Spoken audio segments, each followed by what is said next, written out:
Welcome to the fourth podcast on the Mama Podcast. I am so excited that we're now on our fourth podcast, but even more excited about the guest we have today, Dr. Justine Chinoperekweyi.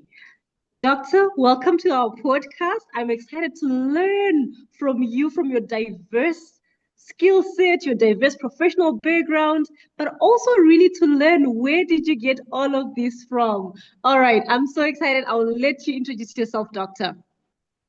Excited to be here. Thank you so much, Smooth, for the invitation and for the work you are doing through this podcast.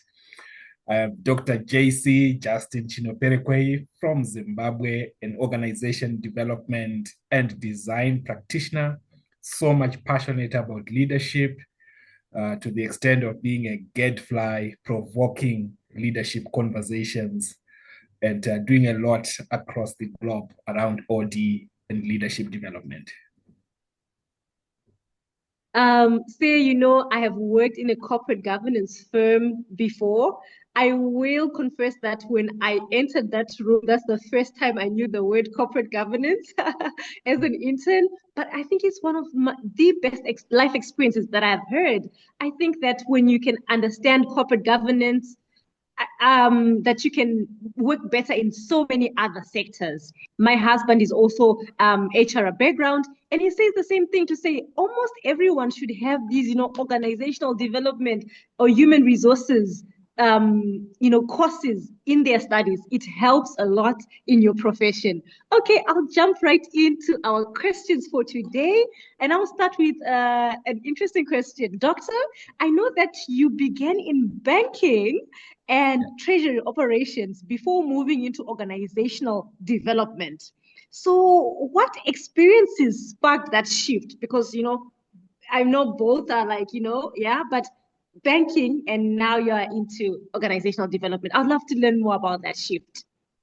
Amazing. Thank you so much. That's, I think, a very important question around narrative identity and narrative formation. The story that make us who we are today.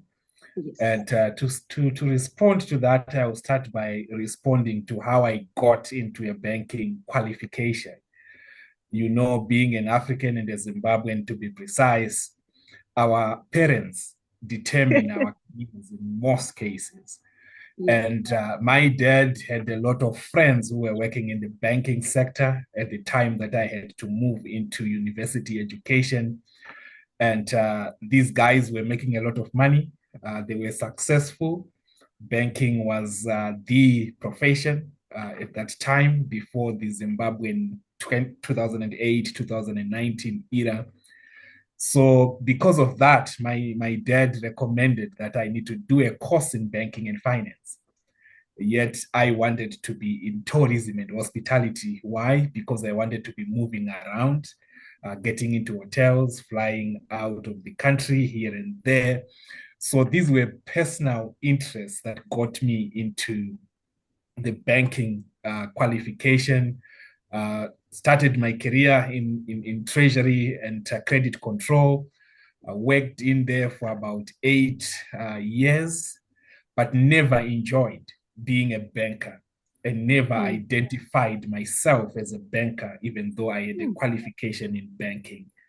So as I was working in the bank, I had a lot of frustrations Mm. coming from the disconnect between what I believe is my purpose and the space that I was finding myself in. I never enjoyed uh, the day to day work that I was doing for 8 years. I started seeing a lot of leadership deficiencies, got a lot of frustrations around leadership deficiencies from supervisory management to leadership. I will always have issues around how people are being treated. And that was an awakening to the purpose that I serve and the mission that I believe is so fundamental to who I am as a person. I then enrolled for a master's in leadership and management, got a lot of excitement, started meeting amazing professors. I would go home every day with stories around leadership and share to my wife, this is what we were learning. So I started connecting with who I am, my purpose, and things that I should do. Before even finishing my master's, I'd already started reading for my PhD in organizational leadership and development. Wow. And this is where the interest grew, the passion grew. And now I eat, I speak, I do OD and leadership every day. So it's a journey from a career that was chosen by my parents to then discovering my true self, frustrations of life, the lived experiences that points you to what truly matters to you as a person and the mission that you need to serve, and then finding my sweet spot in that particular space and now living in that particular space. Wow. Doctor, when I see your posts on LinkedIn, I can really tell that you're someone who's very passionate about the work that you do. It really shows. And, adding to that, I'm thinking that there's so many young people who have that experience where, their parents, from a very good place with good intentions, map out their careers.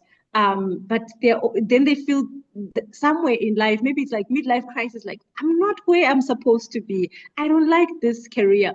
And I think of course we can still honor our parents and really be grateful to say we wouldn't be where we are without them. And even to find out yourself, you can only find out yourself if you've gone to school, they've taken you to school, they've taken you to university and all of that. So we really can honor our parents in that journey, but also sometimes to just accept that sometimes you're not where you want to be and you can restart or you can shift, you can take detours.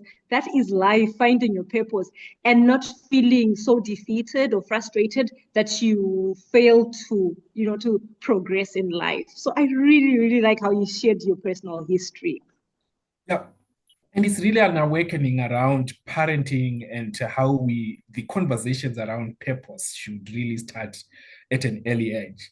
Mhm. As early as my little son is 2 years, I need to start investing in understanding this human being and say, you know what, I can't make decisions for this boy. He has to discover himself.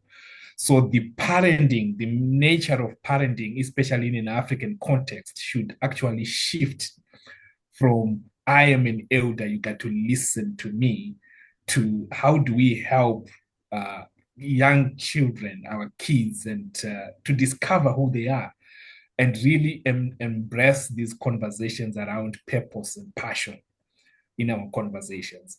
It's very fundamental. So it's a parenting issue that needs us to reframe how we help our kids and the younger generation to discover themselves and map their career path. And part of it, doctor, is really connected to Black tax because, Yeah. our parents want to live their dreams through us.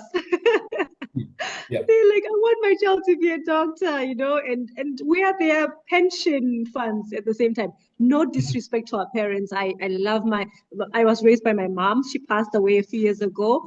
And to be honest, she never really enjoyed money that I worked for. I was working as a student. Of course, I would send my mom, but that's not money. You really want to be to show your parents that I've made it in life and gift them big things. I didn't have that opportunity. And I think it's great to be able to do that. But at the same time, I think parents should allow children, like you're saying, to carve their own paths and Yeah. do what they love. They can still be successful, even if your child says, I want to be a chef. I know a lawyer who really wanted to be a chef, still wants to be a chef. He's in his late 30s, but his parents did not allow him back then, will not allow him even today in his late 30s. So, Yeah. yeah, wow, such a deep, deep point that you've covered there. So, doctor, I would also like to know, I know that you've had diverse experience also in terms of like geography. You've been in the UAE. I visited Dubai once on a work trip. I loved it, although I did not see a single tree. Uh-huh. um, yeah. And I wanted to find out to say, during your time, how did your time in United Arab Emirates and other international roles shape your perspective on leadership and change? Amazing. And I concur, the UAE is an amazing place to live, to visit, and just have an experience. It's transformative. especially for some of us who will be coming from the African continent. And there's a lot to learn. And I've had interactions with different nationalities and also engagement in different parts of the world. And that is very fundamental for leadership, to expose leaders, especially on issues around visioning and envisioning a future. It's something that you can really learn from the UAE experience and reading how that whole Dubai started and where they are at, and why we need to emphasize on the African continent conversations around futures thinking and strategic foresight. Future In as thinking. much as a continent, we have an abundance of resources, we lack in terms of imaginative literacy, strategic foresight, and futures intelligence, so much such that we can't create anything with the resources that we have.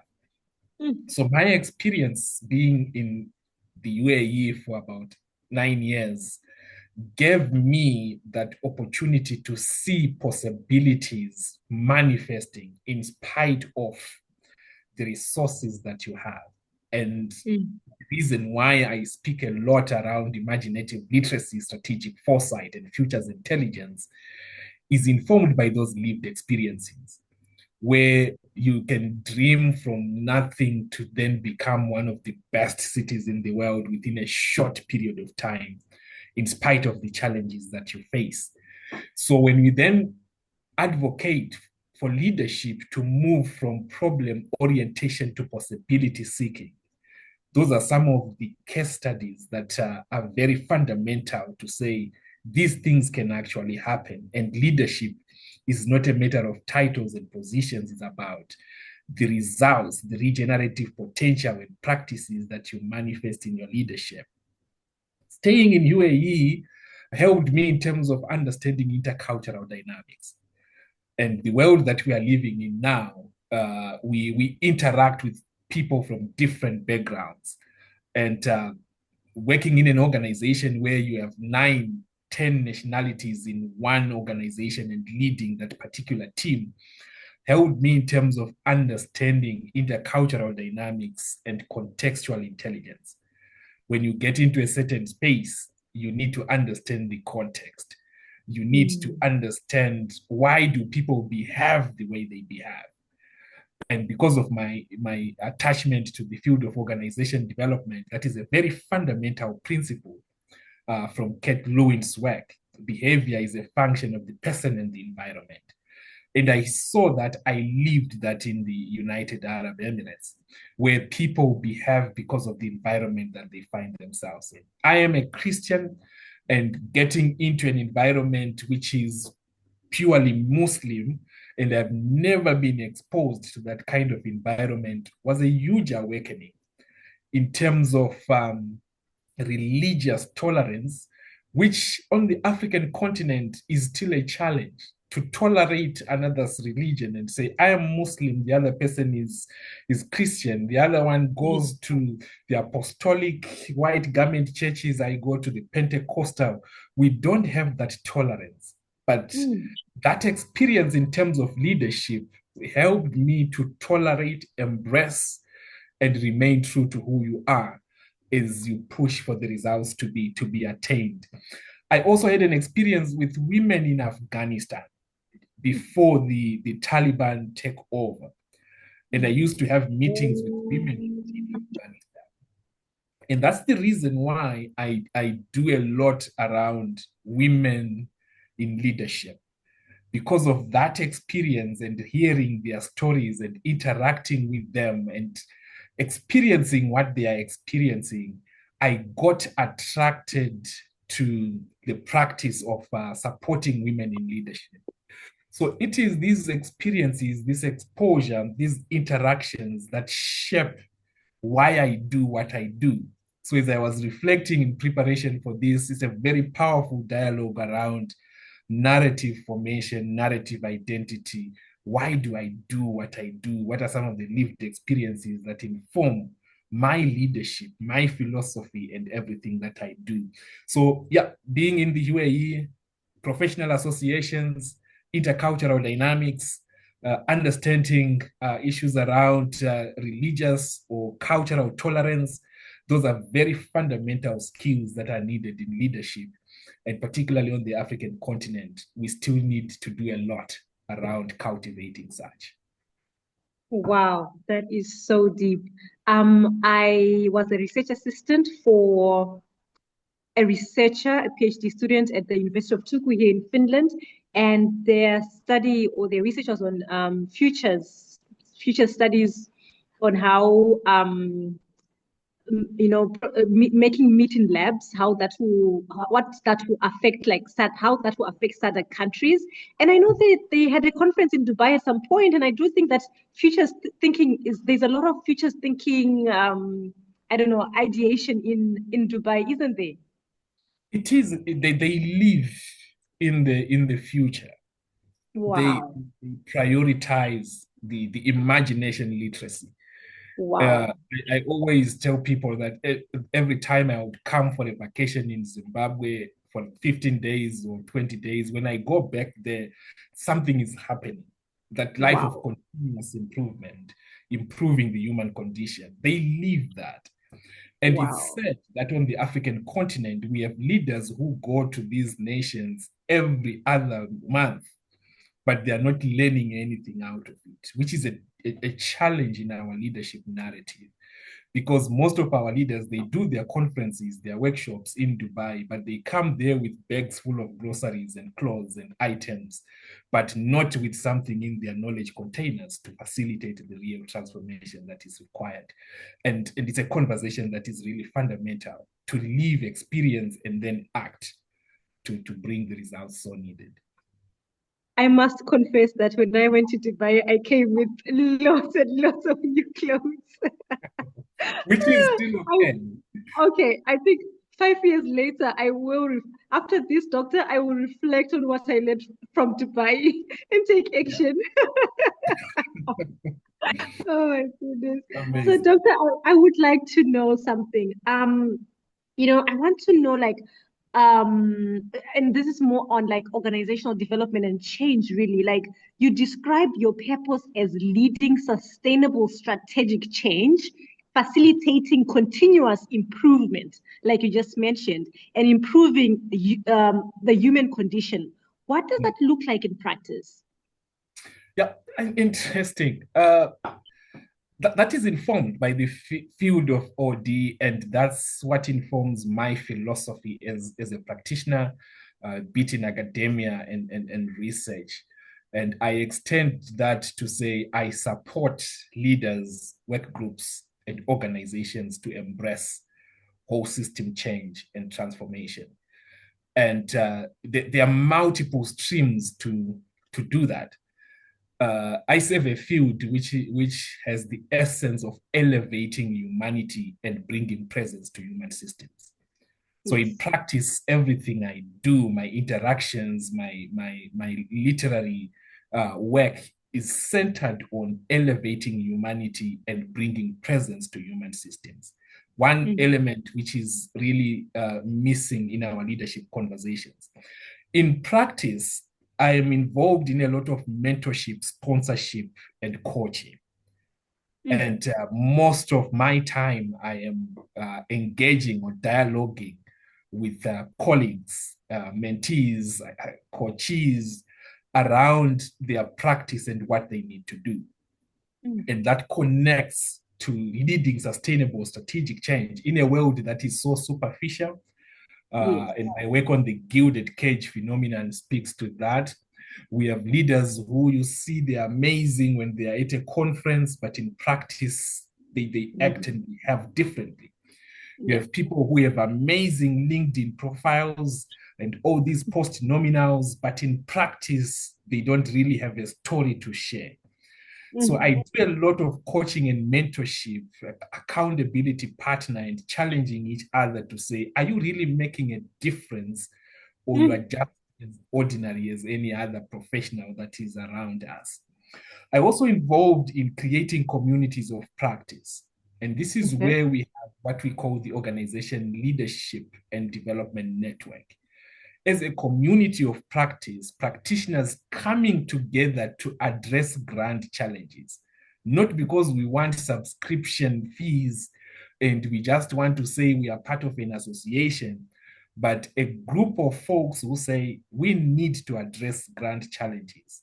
I am in this gender, someone in the space of planetary considerations, someone is in other areas, and we do deep conversations of challenging each other. I also involved in knowledge sharing spaces, and we call that generative dialogues. How do we create spaces where we dialogue meaningfully, connected to our inner capabilities and our purposes, to manifest not only sustainable change, but regenerative change? And with a mindset of generational thinking and leaving a legacy that is not in houses and cars, but in something that really future generations can leverage on to make this world a better place. I also do research collaborations. So you would see me publishing work, for example, the work we did through Benedictine University in the US. We did research on African organization development. And through those collaborations, we are trying to address grand issues and create spaces where continuous improvement and regenerative practices are amplified. In practice, I'm there to create a lot of international relations. I try by all means to make sure that the voice is heard and the voices of the people I work with are heard in different parts of the world. And that is all to manifest the research and my purpose. Then we do a lot of consulting and advisory services in the country here in Zimbabwe, and we did a lot of work in Saudi Arabia. And that is to create those spaces. And when we got in there, we don't want just to come up with a report. We want to create systems that are regenerative, practices that are regenerative and that move organizations forward. And again, the work that we are doing on women in leadership is part of that mission to lead sustainable strategic change, facilitate continuous improvement, and to improve the human condition. And then the center of it all is improving the human condition. So I try by all means to engage in assignments. I pray actually when I get an invitation to say, Lord, what exactly is the reason why I have to be there? And what challenge, what issues do I need to attend to? It's not just me being on a flyer, a conference, or a research paper. There has to be a purpose and a deeper purpose to the work that I do. And I endeavor to hold myself accountable to that value creation. Wow. Doctor, when I listen to you as we speak, I'm like, I want to read you. I want to read the books that you've written. You've written some books, have you? Yes, and you got to read Exceptionality Without Relapse. That's my first book. I'm glad it's being used in quite a number of professional development institutions. It speaks about my journey. I had not developed it. I think I need to redevelop it in line with the narrative identity and narrative formation, but it's an amazing read. Wow. If there's a link to your book, for example, if you have it on Amazon or anywhere that people can purchase it, I can put it on this podcast when we post it. Amazing. On Amazon, Justine Chinoperekweyi, you find 8 copies of the books I've published. Awesome, awesome. I'm going to make sure to put them on the post as well. So I would like to know also, in terms of obstacles, we all go through challenges. So what common obstacles do you see when organizations attempt whole system change, and how can leaders overcome them? Yeah, obstacles. Whole system change is a complex area to deal with. And in most spaces where people say we are doing whole system transformation, I'm in a country in Zimbabwe where we talk about the whole of government. It's a very complex animal. And I would speak of obstacles in 3 categories. Number 1 is the leader as an obstacle. In most whole system change interventions, you realize that the leader, him or herself, is the greatest And that speaks to the mindset and the heart set of the leader. And now I'm doing work on around the inner development goals. So when you go into whole system change and the leader has not done a lot of self-introspection and the reframing of the mindset and heart set, you are bound to fail. No matter you have the resources that are required. Key to whole system transformation is the reframing of mindsets and heart sets. And that's where we have this common quote that says, the fish rots from the head. So a lot of organizations have embarked on whole system transformation initiatives without dealing with the leader or the leaders of particular systems. It becomes an obstacle. You end up ticking boxes, and the leaders will sign and say, this is okay, this is what we want to achieve. So we need to work on the leader. And that's where we bring an intervention around leadership development. It's not something that we can just put on a calendar and say every year we take people on leadership development. We got a lot of leaders who are going on leadership trainings every day, but they are not leading. It's because of that element, which we have taken for granted. Then we look at the consultant. We bring consultants in organizations for whole system transformation. But if the consultant doesn't have the right mindset, the right philosophy, the consultant, him or herself, becomes an obstacle. And most whole system initiatives have failed, not because the organizations or the leadership were not ready, but because the consultant had a wrong philosophy and mindset around facilitating such. We move away from an expert consulting philosophy, where Dr. Chinoperekweyi will come with a 2-page profile of the work that he has done, and we say he's going to help us through whole system change. That's not how the whole system change works. I have to be a facilitator and engage with the process consultation from Ed Shine, and then bring the whole system in facilitating that. But especially on the African continent, we still believe in an expert consultant. The consultant comes with solutions. They tells us what we need to do, and we just listen and try to implement. You're bound to fail. Then we also then look at the system as an obstacle, because every system has gone through certain lived experiences. They have a certain record of what happened in the past. So if we then move in for a whole system change or transformation initiatives without paying attention to the system dynamics, the system itself will become an obstacle. And then we start talking about resistance to change, which my mentor, Patrick Trotia, would say there is nothing like resistance to change. And I'm bound to concur with that. Because if we don't attend to the leader, attend to the so-called consultant, and attend to the system itself, we are bound to fail. Forget about resources, availability, or what.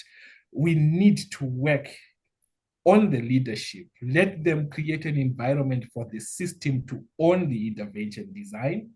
Let's work on the consultant and work on a blank slate, not consultants bringing all these nice frameworks and a bunch of files with documents and Harvard reports and all that, and say, I am a consultant and I have 5 post-nominals.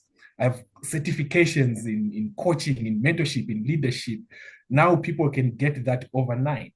So those 3, that's how I can look at the obstacles in whole system change: the leader, the consultant, the system itself. And we need really to be deliberate around that. Wow, that is so deep. Doctor, we will take a break in the next 8 minutes or so, but for now, let's move to the next question that I have for you. So I've seen that you've served on multiple boards and advisory groups. How do you balance governance, best practices with cultural context across Africa, Europe, and the Middle East? You know, there is that saying, one size fits all doesn't really work, right? So like what do you think? I mean, even I have in my past role, I was on a lot of board meetings. And I would see that sometimes when, like you're saying, when consultants come in, especially from other countries, that they would propose certain changes or initiatives that you can tell that this is not going to work, not for this organization, not for maybe this particular context or country. So yeah, what do you think, Doctor? Yeah, I am big on contextual intelligence, and I've written a bit on contextual intelligence. And every organization, not even going to different nations, in Zimbabwe, if you are sitting on two boards, that's a totally different dynamic. You can't just carry a framework. Gone are the days when we say we have this King 4 report and we are going to use it in an organization. Organizations have become complex systems, social systems. And we are dealing with adaptive challenges and not technical challenges. So I need to have a good grasp of contextual intelligence, understand every context. And the best way to understand every context is to engage and immerse yourself in that context. So I might say I have a PhD in governance and leadership. That doesn't qualify me to be a governance professional. I indicated that I studied banking, but I'm not a banker. So most people are getting governance certifications from most of these international organizations that tells you if you join this certification over the next 6 months, you become a governance professional. That's not how the world works. And that's not how social systems operate. I might not even need a governance professional to be an effective corporate governance professional, because organizations no longer rely on these corporate governance codes and all. There is a lot that can be done. If it's all about reading a corporate governance code and I become a governance professional, now we can read all these things anytime, anyhow. So contextual intelligence is very fundamental. How am I immersing myself in that context to be able to support that system? And am I going into a board as a solution provider and tell people how things should be done? When I'm sitting in a board in the US, do I have the capacity to tell that organization on how things should be done when there are people who are actually there living in that particular system? A clerk might be a better board member than myself, in as much as I might say I have PhDs and all that in governance. So contextual intelligence is very fundamental. And also the element of democratizing systems change. So when I get into an organization in Saudi Arabia, I need to ensure that I'm going there with the mindset of democratizing change and decision making. And I'm not going there to provide solutions. Most of the young people who are getting on boards, they are getting in there to give solutions to organizations. Organizations are too complex for that. So the balancing act comes with immersing myself in the context. And it's not about reading annual reports and searching on the internet around emerging trends. It's about me understanding the context that I'm serving. And that's where strategic leadership comes in. You don't get it by a qualification. You don't become a strategic leader by enrolling for a governance course. That's not it. You become strategic by understanding the system that you are serving, the dynamics around that system, and then you demonstrate the intelligence to deal with that. We have moved away from an era where we relied so much on expertise alone. The Aristotelian first legacy was more on people's expertise. Now we need the second legacy, which embeds wisdom. Hence, we have a lot of people with certificates, but they don't have the wisdom to support the systems that they are working with. So that's where the balancing act comes in. Am I balancing the frameworks with the wisdom, the strategic leadership that is so required in any particular system? Wow, that is so deep. Doctor, I think we'll take a break just now. When we come back, we'll take one more question in this section and then we'll move on to talk about education and thought leadership. I am so excited. I am just here to learn. Your most Amazing. recently recruited mentee. Thank you, Doctor. We'll take our break now. Be back as we continue speaking with the doctor. I'm excited to be talking to Dr. Justine Chinoperekweyi. He has diverse work experience. And just speaking to him, I think that I am his most recently recruited mentee. All right, Amazing. Doctor. Now we're moving on to education and thought leadership. I want to ask, Doctor, I know you hold academic roles across Namibia, France, and other countries. Is that so? Yep, correct. I do lecturing in quite a number of countries. I support PhD students in Malaysia, the US. I do external moderation in Namibia. I also do lecture as a guest resident lecturer in Kazakhstan. I Wow. support two universities in Zimbabwe at master's and postgraduate level. So yeah, and France, that's Horizon University. I used to lecture there. I think it was for two semesters for their postgraduate program. Wow, I am totally inspired. That's where I want to go. All right, Doctor. So, how do you adapt your teaching and organizational leadership to different regions? Because these are, completely different regions. We're talking Europe, Africa, Middle East. Those are Mm. different contexts altogether. I mean, I'm sure they benefit each other, but like, how do you also adapt? Mm. Yeah, I think I started teaching and writing around the banking concept of education and the problem solving type of education some years back. And that helped me a great deal in understanding the dynamics in the classroom. Traditionally, the teacher speaks, the student listens. So Yes. I get into a classroom, I have a bunch of notes, I dictate to the learners. And learning used to happen at a certain level. But understanding the dynamics and the different learning styles of the learners is very fundamental. And I also go back to the element of contextual intelligence. Yes. Every classroom, not even talking about the different cultures, every classroom is unique. Every Wow. learning experience is unique. Every topic is unique, and you need to adapt your teaching styles. In one session, you can't teach the learners the same. Wow. So I leverage then on the art of facilitation, which is a Okay. huge specialism in our field of organization development. I am not an expert everywhere I find myself. I avoid being an expert even when I'm teaching undergraduate students. Mm. They know much better than I do. So, what do I need to do?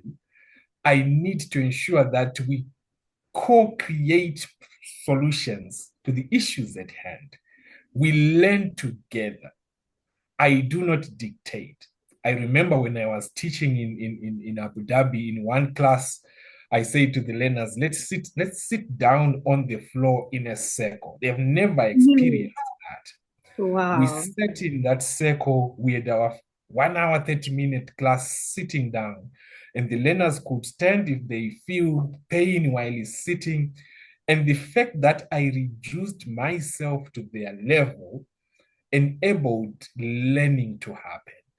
Wow. So, in terms of adjusting the teaching methods, I leverage on the art of facilitation. I don't train, I facilitate classes. And we solve problems together with the learners.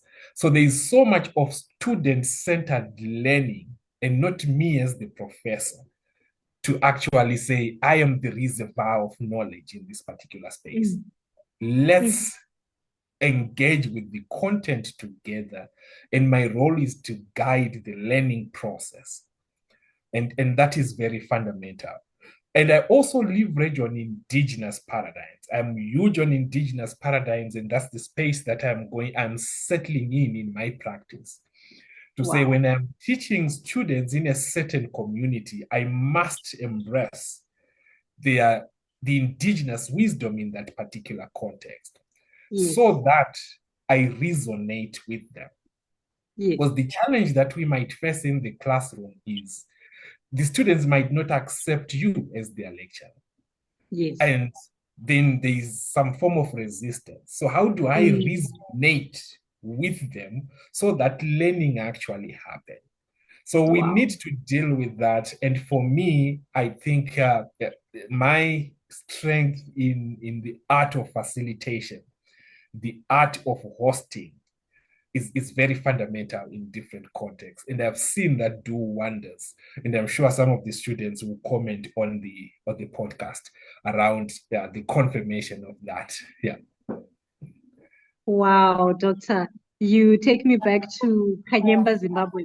So Mhm. I was working in an NGO and I worked in Kanyemba, where we also find the Doma people right there along Zambezi, but from the end of Harare, of Zimbabwe, like where Zimbabwe meets Zambia and also meets Mozambique in that region. And I remember, we would go with consultants who would come, they say, let's go and teach the Loma people and um, the Chikunda people there. Let's teach them maybe how to make compost or, certain things that seem like, new innovations and, certain technologies. Would go there and you realize that they have the information. They've been doing these things for centuries. They may not have these things written down, Mhm. but they have their methods, their ways of doing things. And I found it very interesting to say there's a lot to learn just from indigenous knowledge systems. And you're right, you're so right that, if as a professor, you're not accepted because they just don't, maybe you are not matching their indigenous knowledge, you're not matching what they know to be their truth for their context. Mhm. Yeah, that is so deep. So being able to It's contextualize. resonance. It's the power of resonance. And Mm, being an African, most of us are so westernized that we want to adopt even the teaching and learning methods that yes, are informed by Western epistemologies, and that is an error that need to be corrected. So again, it's yes. contextual intelligence. Do you understand the learners that you are going to be interacting with in different contexts? Yes, yes. And Doctor, just to go back a little bit to what we were talking to before the break, I wanted to know like what trends in corporate governance excite you the most right now. That's something that I really wanted to know actually before we moved on to education and thought leadership. Trends in corporate governance. Yeah, that excites I, you the I, most. yeah, I'm biased towards trends that amplify people's enduring capabilities, Hmm. trends that humanize workplaces, and Mm. respect the dignity of the person and the environment, Wow. and trends that help us to address the grand challenges of our time. Mm. So we have a lot of talk in corporate governance around ESG, environmental, Yes. social, and governance issues. Yeah. That's quite And topical right to now. me, yeah, to me, that is very fundamental because it fits very well with the values of organization development. It fits very well with the essence of organization development when we are uh, taking into consideration the environment, planetary issues. It's a grand Mm. challenge of our time. And Mm. the social issues, people issues, in governance issues. So the ESG conversation is very fundamental to the work that I do. There's a lot of talk around artificial intelligence Yes. and how we can leverage artificial intelligence, big data, and all that. I'm so much attached to that because of my interest in strategic foresight, futures Yes. intelligence, and such, and how artificial intelligence can enable us in leadership to actually make informed decisions and demonstrate those key elements. And also looking at the issues of regenerative practices beyond sustainability. On the African continent, we are still talking a lot about sustainability. But if you are sustaining something, you are maintaining it at a certain level. But regenerative corporate governance, I did an article some 4 or 5 years back on corporate governance reorientation. And the emphasis then with two colleagues who were my master's students then was on strategic leadership. It's more of regenerative practices in governance beyond the sustainability element. So that's an emerging trend, regenerative practice. I would then put it here as regenerative corporate governance, which not any Tom, Jack, and Jill can do. And most corporate governance frameworks and codes will not amplify that.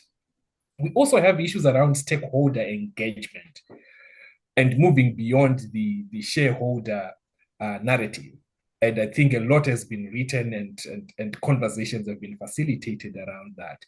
And why that interests me the most is because widespread stakeholder engagement is a key pillar in organization development. When we get into any social system, we need to engage the entire system. We need whole system interactions. So corporate governance that values the stakeholders right through to the grassroots is regenerative, and it's quite fundamental. And the last one I'll talk about is the element of whole system thinking, which again is a pillar in organization development. And I would say it's kind of a new trend in the context that I'm in, the African context, but it's something that has been there for years. So ESG issues, regenerative practices, stakeholder engagement, whole system thinking, and all these conversations around imaginative literacy, strategic foresight, and futures intelligence are fundamental issues. And of course, the artificial intelligence conversation are fundamental trends in governance. And they connect to core of the work that I do. Wow, that is so deep. Doctor, I've been a life coach for a while now. I think this year I celebrated my fifth year as a life coach. And the year that I fell in love with life coaching, became a life coach, focusing on professional development as well, was when COVID hit and I was ending a project at an NGO. And to be honest, I was scared of COVID so much, I didn't want to leave the house. So I didn't want to take on a new contract. So I stayed at home, and while thinking, I decided to start life coaching. I realized how many young people would lose their jobs due to COVID, and that's what happened in those preceding years. So I became a life coach, and now I am thinking as a life coach, and right now one of my roles is being a careers associate in Zimbabwe. I'm thinking, AI and jobs in a Zimbabwean context where already youth are highly unemployed. I know that it takes time for things to have effects in certain countries. Maybe we may be on the peripheries of technologies and their, and how they get affected, how these countries get affected. But I think it's okay. Right now, there's talk that 2026, 2028, AI would have really revolutionized the world. We'll begin to feel the effects. Zimbabwe, okay, let's say even if it's 2017, 2018, what do you think, doctor, how should someone prepare themselves as a young person in Zimbabwe for that? And what are the careers that will most likely, maybe this is a negative question, but what are the careers that are least likely going to be affected? What do you think are those careers? But also because maybe thinking that way, we never know also, but how best can someone prepare themselves not to just be part of the people who become redundant at that time? Yeah, that's where the conversations around upskilling and reskilling comes in. I'm sitting here at this hotel now because I'm at a skills audit and development strategic planning workshop. And the focus is on that element of enhancing and getting our people to be ready. Yes. But it starts with the mindset of the people that we have around us Mm. and an understanding of our context. Artificial intelligence in Zimbabwe and artificial intelligence in Finland are two different conversations. In the Zimbabwean context, we still have so-called leaders who struggle with sending an email, and they are leading an organization. We still have so-called professionals, IT professionals, struggling with such so basic issues in our context. So there's a disconnect around this conversation where we then talk about robotics and all this when our people still need grounding on the very basic elements of artificial intelligence. Mm. Yes, the issues of losing jobs is part of the conversations, but that's where the reskilling and upskilling comes in your own field. If Mm. you are an HR practitioner, what is the next level of HR in that particular field? Are you going to continually focus on the traditional HR practices, which they now can be done by AI, Mm. recruitment, and all? So the conversations should be more on how are we reskilling and upskilling our people based on your career path. I'm an OD practitioner. I need to actually be ahead of the curve in OD. Mm. How are we Yeah. going to facilitate? How are we going to support client systems? And what interventions do we need to bring in place? And how do I then upskill in that particular space? And that's a conversation that people need to have because most people are afraid of AI and say we'll lose our jobs and they end up resisting. But time will come, like COVID, it will force us to do certain things. So Mm. upskilling and reskilling is a fundamental element around that conversation. Mm. That is so deep. That is so deep. I do have another question. Like I shared, my work experience has been in humanitarian organizations. Currently, I've worked in the past almost 2 years now, Doctors Without Borders. I've worked with multiple NGOs and, consulted for a couple as well. And Mm.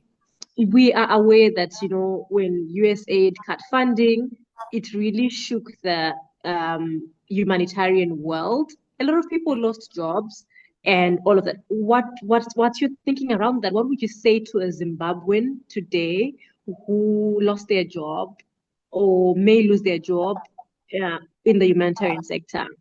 What's your thinking? Would it also still be reskilling and upskilling, or do you have other thoughts?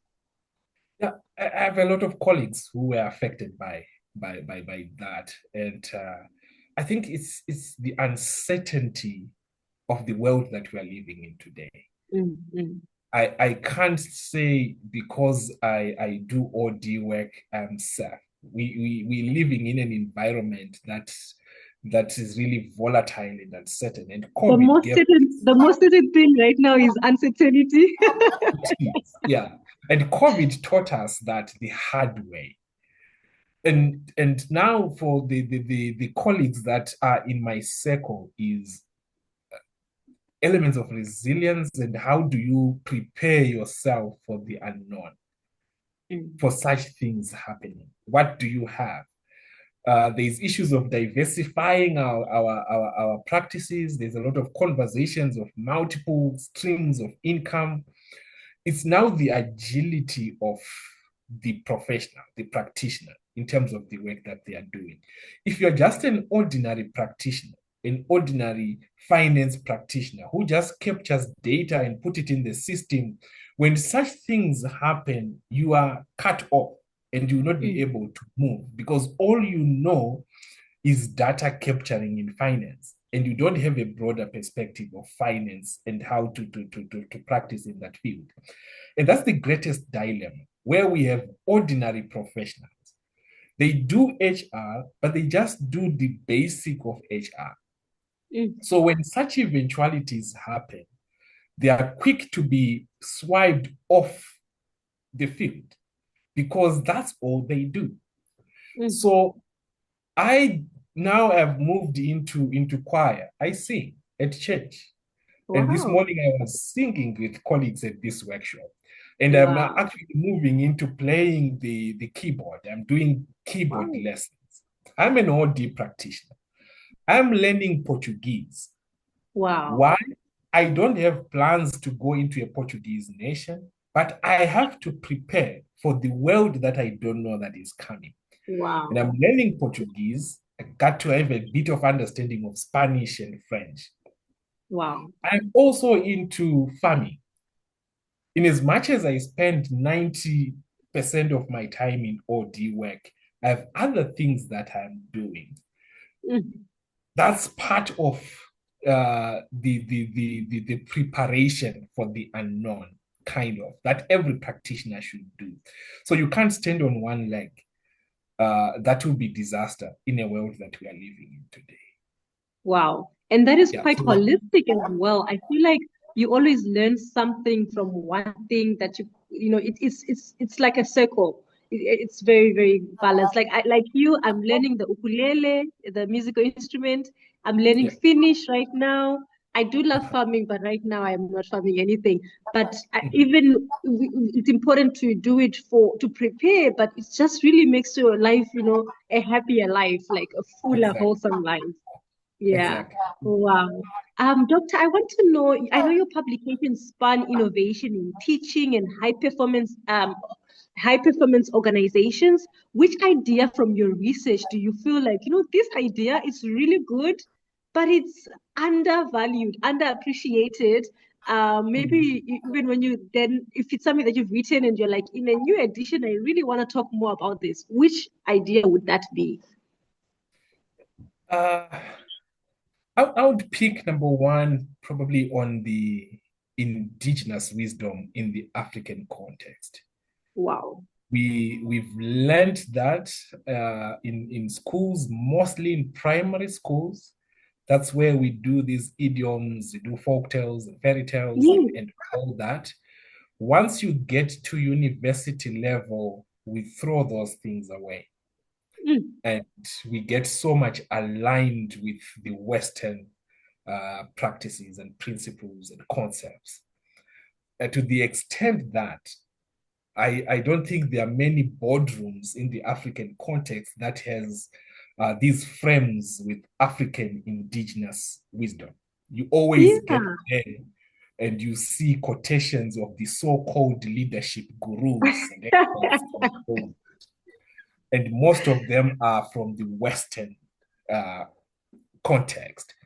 So Wow. we are downplaying our indigenous wisdom. Yet Mm, there is so much wisdom, so much to learn to improve our systems, our organizations, and mm, leadership. So I do that when I go into most offices, and I always see there are certain guys that you definitely see on the office walls, and we are so much into quotation-based knowledge, while least downplaying our indigenous paradigms. So it's an area that now I'm really pushing. I have colleagues who have come to support the work that we are publishing towards the end of this year or early next year on reflections on African indigenous wisdom. And wow. how do we bring that conversation to our leadership narrative? How do we Wow. start creating curricula that is informed by indigenous paradigms? And as such, harness that. Do we even appreciate the Ubuntu philosophy, which is a cornerstone philosophy around African leadership? Mm, In a lot of programs across the continent, they would rather use these leadership frameworks and models from the West and not mm, talk about Ubuntu, mm, not talk about Harambe, Kotla in Botswana, and all these indigenous paradigms that inform who we are as Africans. mm. So it's something that is very fundamental, which speaks into democratizing system change, which Wow. speaks into customization of leadership in our narratives. Most Mm, of us, we have books and books of Western authors. And I've been in forums where someone will just be running quotations from Western philosophers. Yet mm, all that is captured in one idiom or proverb in the African context, which mm. opens up a whole world around how we need to do things and lead. And the second one, I do a lot on transformational consulting, and which speaks again into expert consulting. And transformational consulting is results oriented, it's impact oriented.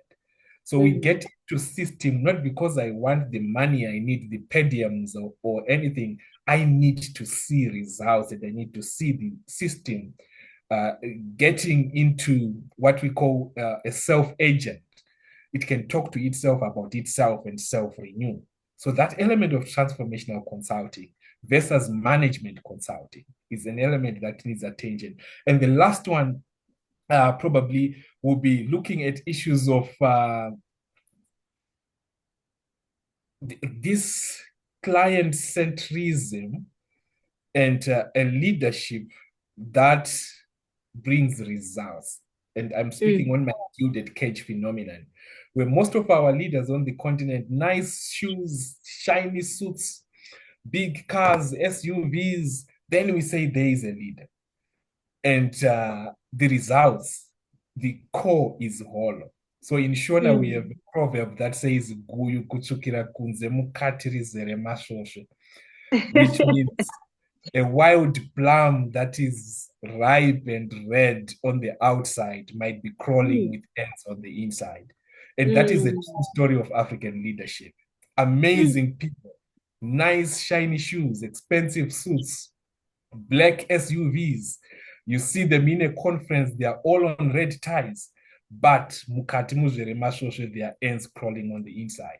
And how do we see that? We see that by the environments that we find ourselves. So we are downplaying what real leadership is and amplifying superficial leadership that is not result-oriented and impact-oriented.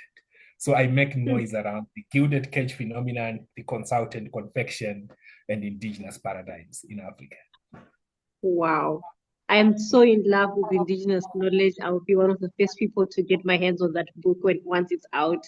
Doctor, I would love to know, as the CEO of the Center of Organization, Leadership and Development and president of all LDN, what global alliances or collaborations have been most transformative? Oh, we have plenty. I have a lot of colleagues who have supported our work to the extent of really seeing the results on the ground. I'll make mention of a few, and I know that a lot we have collaborated with the Institute of Emergent Organizational Development and Emergent Change in Canada, advancing the practice of emergent organizational development, which is more regenerative and sees change not as static, planned change, but we move into emergent OD. And Patrick Trotia is a mentor to me. He's helped us a lot in establishing the institution and our philosophy, deepening our philosophy around the work of OD. We are aligned to the International Society for Organization Development and Change, which is more of a mother body to the work that we do. When I was still a baby in OD, they held me, they endorsed our certification, and they've created a platform for most of our members in terms of deepening understanding of real OD as compared to HR, superficial kind of OD that happens in our different spaces. We are also aligned to the Organization Development Network, one of the largest OD associations globally. And they have helped us to deepen. The whole issue is about deepening our understanding and our grounding on the values of real organization development. And that's where the transformative element comes in. The word transformation, I hesitate these days to talk about it because it's an abused word in our African context. And we need to really pay attention to that. Mercedes Martin and Company, again, she's in the US, Mercedes. She's really helping us in terms of deepening relations with different organizations across the globe. And currently we are working with the Inner Development Goals, IDG Center Colombia, in terms of deepening inner development, the inner capacities of leaders. And they are again hand-holding us in doing that work. I worked with Monshat in Saudi Arabia, and this is a government department that is supporting the development of SMEs in the Kingdom of Saudi Arabia. And that relationship is very fundamental as well in the work that we are doing. So those are some of the relationships that informs what we do. Wow, that is amazing. Um, I feel that's the same way that you're giving back to young people. As we talk right now, there are a lot of young people who are going to be so inspired by your personal life story, your profession, all of your achievements, the same way you've also received so much support in your own development, Doctor. That is amazing. Doctor, we'll quickly cruise through these questions. Let's see how fast we can do it. How do you measure success when your mission is to improve the human condition? I thought that is so deep when you mentioned that is, that is the essence of the work that you do. At the same time, I thought, wow, what a humongous challenge, that is, yeah. Yeah. How do you measure your success? Yeah, improving the human condition is a huge task. And we are an impact-oriented institution. And I'm also an impact-oriented practitioner, being in the field of OD. And I would answer that quickly by making reference to the structure of our award categories as an institution and how we've structured to say we are awarding people who are making an impact. We have what we call the cultivating human potential and flourishing category, where we look at, are we cultivating, amplifying people's potential, amplifying their enduring capabilities, and getting those capabilities to flourish. And these enduring capabilities revolve around curiosity, imagination, adaptive leadership, and such, critical problem solving and opportunity mapping. So we look at are we cultivating that potential? Are we amplifying that potential in the people that are around us, particularly in our community? We have the Wow. impact OD scholarship, where we have colleagues who are doing a lot of research and publications and all. And we say, what contributions are your research making? Is it just a matter of populating scholarship, or the research is actually making an impact? It's not about having 10,000 citation scores on Google Scholar, but it's about the value that your work is bringing. It might have one citation, but it's very impactful in terms of the research Wow. being used to address social issues. Because Wow. we're in an environment where scholarship is there just to meet the demands of contemporary scholarship. So I have a lot of so-called professors who are just populating the scholarly work, but the research is not adding any value. So we look at improving the human condition from that element. We also look at being a catalyst for transformation. You have supported certain organizations. What stories do they have? What is the case study that is demonstrating real, tangible transformation in that particular context? And when we then look at those case studies, we then come up with a narrative of improving the human condition. So when we do consultation work, when we do facilitate a workshop, we come up with a case study. Did I just go through the motion, or something really tangible came out of that? If I don't have that story, then I don't have to talk about it. And we also look at indigenous wisdom. I will not talk about that, because when people start embracing that, then it becomes part of the human flourishing as people own their identity and amplify that. Then we have the African OD advancement.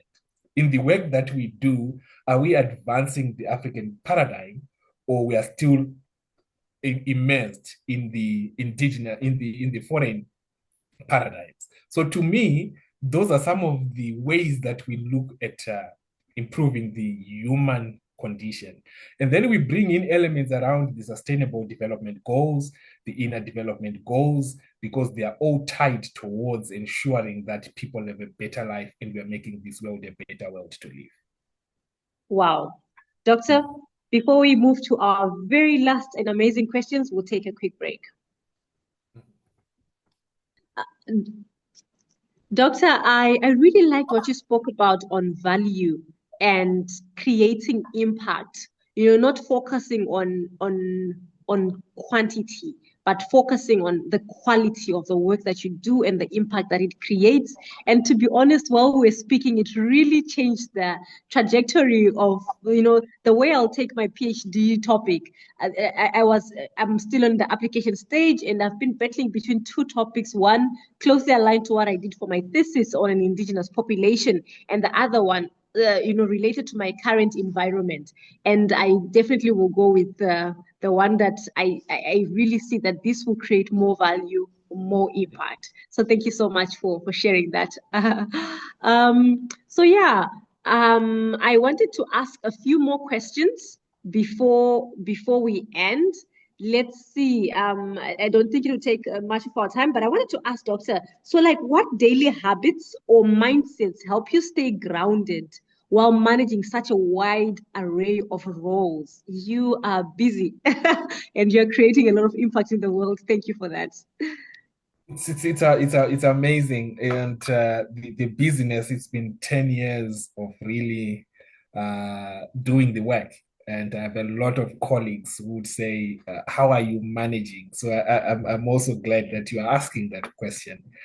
And as a Christian, I normally respond to that question through, is it John chapter 9, verse 4, which says, "As long as it's still day, I will do the work that I was sent to do." Wow. So as long as I'm still alive and I still have the energy to do the work, I will endeavor to do the work. And the work that I do is informed by a clear purpose statement. Wow. And everything I do should fit into that. So, in terms of habits, I do a lot of self reflection every other time to say, is this aligned to my purpose? Am Wow. I making a contribution? Am I elevating people's lives? Am I adding something to people's lives? And that is really a revolutionary. And also the issue of when you say the truth, and telling the truth is a revolutionary act. Mm, So I consider myself a gadfly and a radical humanist, and my mm, mentor gave me that term.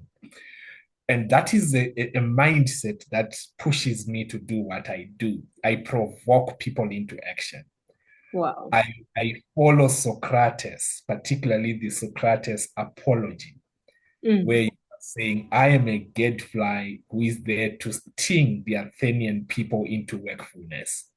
mm, Even if you persecute me, but you will never get someone like me.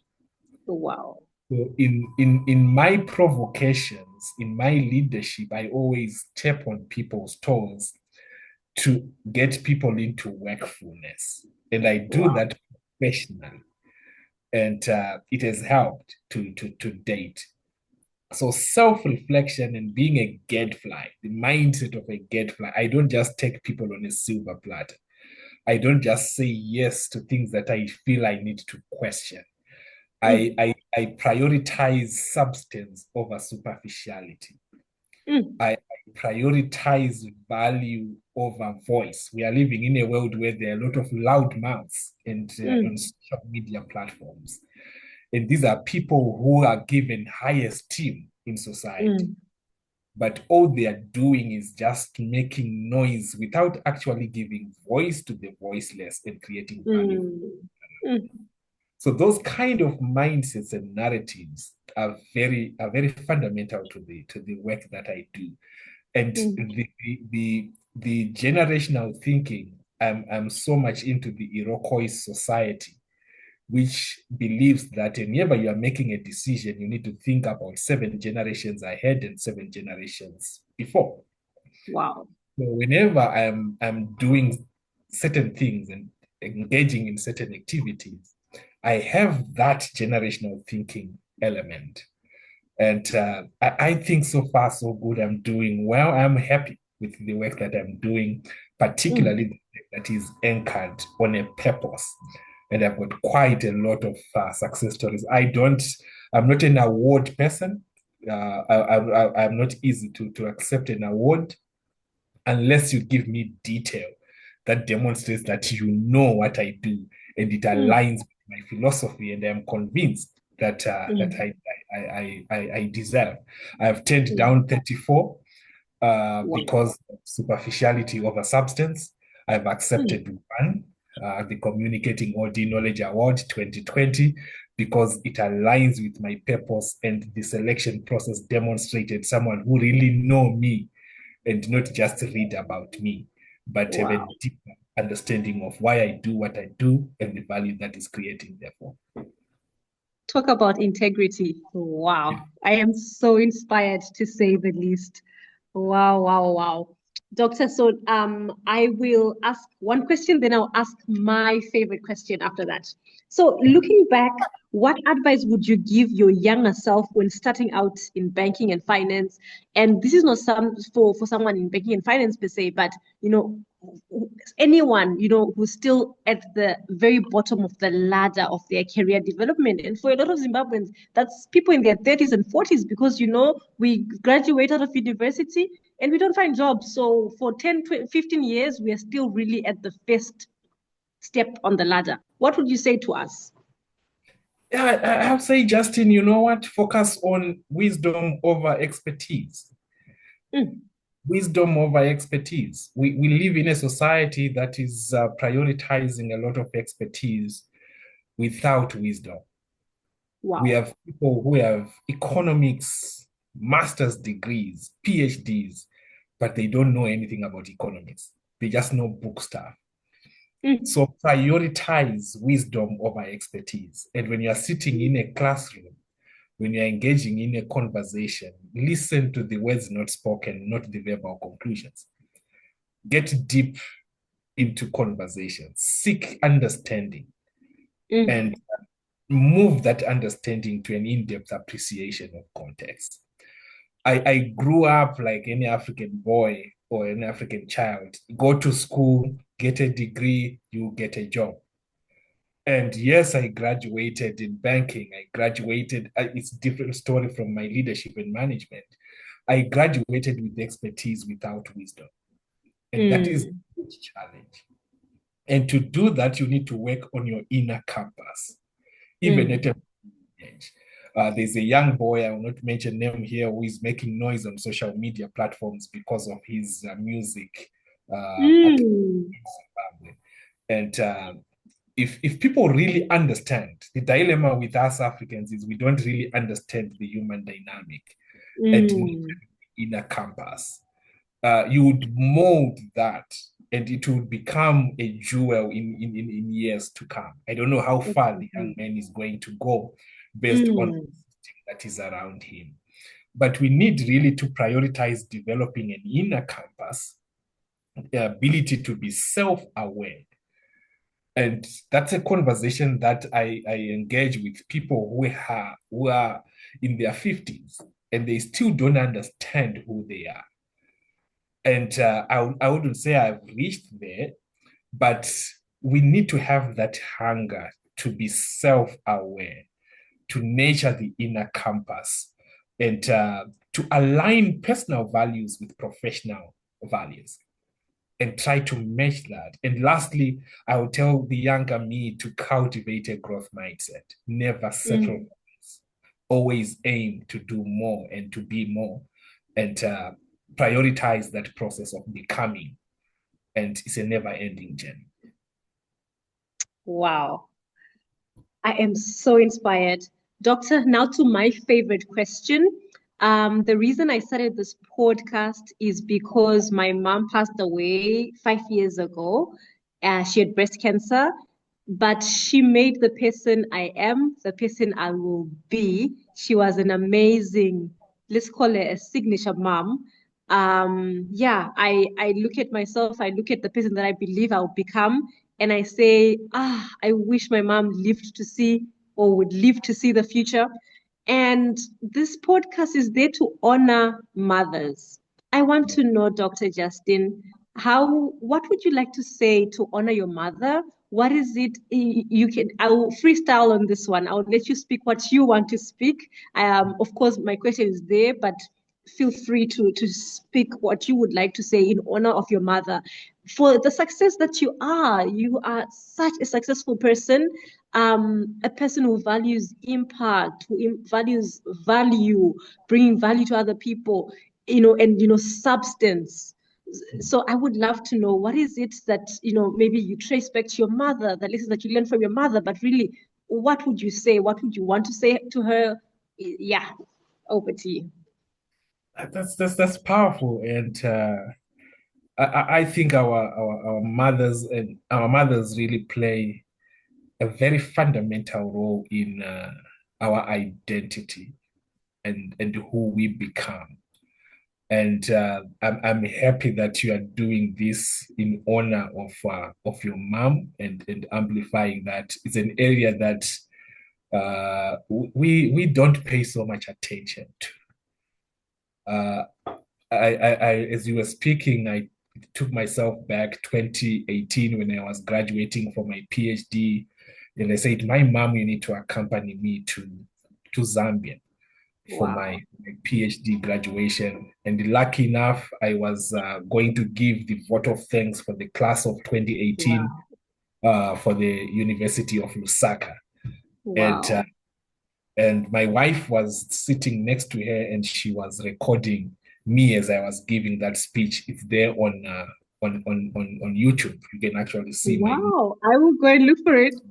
She was actually then shedding tears to see this young man giving a vote of thanks at the University of Lusaka graduation, thousands of students there, and achieving a PhD for that matter.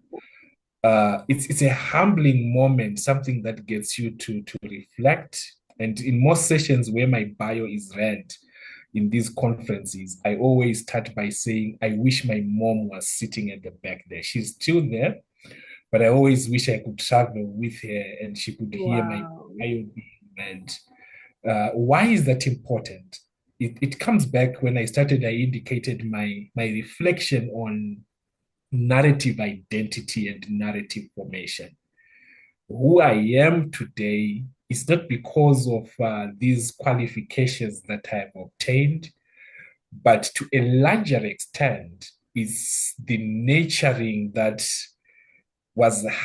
my mom, I would take my mom and my grandmom, gave as I was growing up for this jewel to be shining today. Wow. Much of that comes to the values that were impressed on me. The Justine that you see today is a story sitting in my mom's kitchen every night and being taught how to cook and having these duties around cooking and washing dishes and all, and a perspective of life. For some of us who grew up in the village, there's so much of the indigenous wisdom that I'm talking about now and I'm researching on is because of the grounding that came from home. So my mom and my grandmom, who passed away 2 years ago, have a huge space in the foundation of who I am. I'm a hard worker, and every time I preach and the preaching goes into hard work, I always talk of my grandmom who had an operation when she was very young, around 30, 40. And the operation was a difficult experience for her until she died at the age of about 94. But she used to work in Hmm. spite of that operation. Hmm. And that was embedding the value of hard work, a self-reliance, and dreaming to get to where you want to be. And lastly, with my mom, we used to sell small mini meal at Machipisa shopping center when I was doing my high school. And she used to travel in the streets selling this mini meal for us to go to school. Hmm. And it is those narratives that then gives me the element of elevating humanity and bringing presence to human systems. Wow. because it's an experience that I wouldn't want my kids and a lot of the younger generation to go through, in as much as it has its own lessons. But the long and short of it is around narrative identity. And this Justine that people see it's not because of my own enablement and ability, but rather it is its roots, and the roots come from what our mothers do. So the whole work I do around women in leadership, as I reflect, looking at the questions, it's something that I've not really delved in. But as I look at the passion I have for women in leadership, and we spend most of our time doing women in leadership, is because of that narrative of the support that mothers give and support. At our conference a few weeks back, one of the participants, and I think I recommend that she share this story on, particularly on mothers.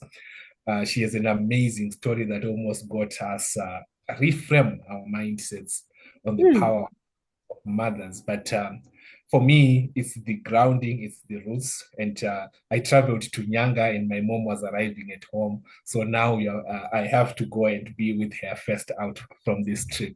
But it's very fundamental. And I am happy that you doing this podcast is not because of the noise around podcasts around us, but it's really grounded on honoring your mom and the person that you are to today. It's quite fundamental. Wow, so deep. Thank you so much, Dr. Justine. The next time, or when you see your mom when you go back home, tell her that a young, I call myself a girl, but a young woman in Finland said, "Thank you so much for raising this person who's so inspirational to so many of us young Zimbabweans." We're really grateful. Doctor, thank you so much for the time that you sacrificed. You're at a conference, you're busy. You took time for free to give us lots and lots of gems of wisdom. We are so grateful. I am so happy to our audience. Thank you. We're really, really excited. And thank you so much that you watch this and reshare it with as many people as possible. This is a powerful story. So many lessons, restructuring your life. So many lessons that we learned today from Dr. Chinoperekweyi. I think we may have him back again at some point on a different podcast on a topic of his choice. But again, we are so grateful, Dr. Chinoperekweyi, and God bless you. God bless your family. Thank you. Thank you. Thank you. Thank you.